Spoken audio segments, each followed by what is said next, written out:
Oke geng, hai ya, assalamualaikum. Hari ini berjumpa lagi di channel aku. Macam biasa, hari ini aku nak tunjuk sedikit ilmu untuk orang, dimana sekarang ini kita buat sebiji motor Modinas Dynamic 120. Oke, di sini kita nak pasang blok.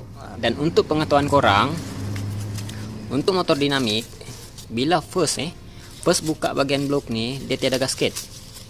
Tuh korang kena paham, dia tiada gasket geng. Dia tiada gasket kertas bagian ini. Itu kalau mula-mula buka blok nih, dia cuma ada seal. Dia cuma ada seal dan gasket head. Itulah tunjuk. Lu berat gitu. Oke, kurang nampak longkang nih bagian blok nih, dia cuma ada satu seal, tapi gasket kertas dia tiada. Itu mula-mula bukalah asal kilang. Senang cerita, asal kilang dia tiada gasket kertas, dia cuma ada seal. Jadi untuk motor dinamik nih, dia cuma mengharapkan seal inilah untuk mengelakkan leaking ataupun untuk mengelakkan loose compress. Oke. Contoh, bila sini dah koyak ataupun dia leaking, secara otomatis motor akan susah hidup ataupun langsung tak boleh hidup. Sebab bahagian ini kena padat. Dia tidak boleh leaking. Boleh jadi motor ini tak boleh hidup bila seal ni bocor. Jadi untuk nasihat aku dengan korang, bila korang dah buka bagian blok ni, pastikan korang tukar gasket ni lah. Guna yang macam ni.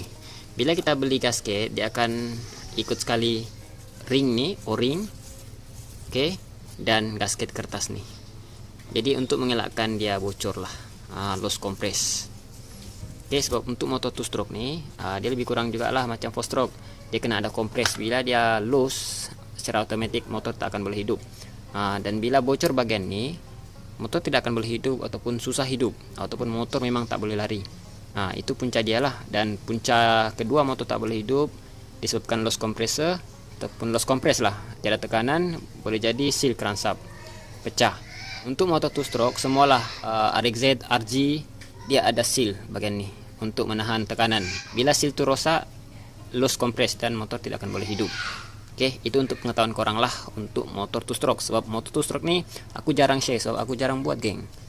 Jadi sementara kita ada buat nih, kita tunjuklah pengalaman sedikit untuk korang untuk motor 2 stroke lah. Jadi bila masa kamu di luar sana dapat masalah motor tak boleh hidup untuk motor 2 stroke, pastikan korang tengok dia punya tekanan kompres. Oke, korang cek bagian ni, takut ada leaking, dan seal crankshaft bagian ni, seal magnet. Kalau untuk bagian head ni, oke, ini sebagai contoh. Bila dia bocor pun bagian ni, motor masih boleh hidup. Cuma memang motor tak boleh lari lah, dia bocor angin bagian ni. Tapi motor masih boleh hidup kalau bocor bagian ni. Dia ketara lah ataupun dia jelas kalau bocor bagian ni. Tapi kalau bocor bagian sini ataupun bagian seal sini, seal crankshaft ni, dia tidak ketara geng. Motor normal. Bila korang engkol dia keras macam biasa. Tapi motor tak boleh hidup. Minyak okey, api okey, tapi kompres dia agak berbeza sikit lah. Kalau motor 4 stroke, bila dia lost compress, bila kita engkol dia lembut, dia kosong. Tapi kalau untuk 2 stroke ni, kadang-kadang dia normal. Bila engkol dia sama, ada kompres ataupun tiada dia sama. Dia rasa keras lah, standard. Tapi kalau seal ni leaking ataupun bocor, motor tak akan boleh hidup. Itu untuk pengetahuan korang lah. Jadi untuk motor dinamik yang sekarang kita buat ni, kita sekali tukar gasket lah. Sebab piston ni kita dah besarkan lah. Dia menggunakan 025 dan blok kita ada ribo sebab calar, engine ni bunyi kasar.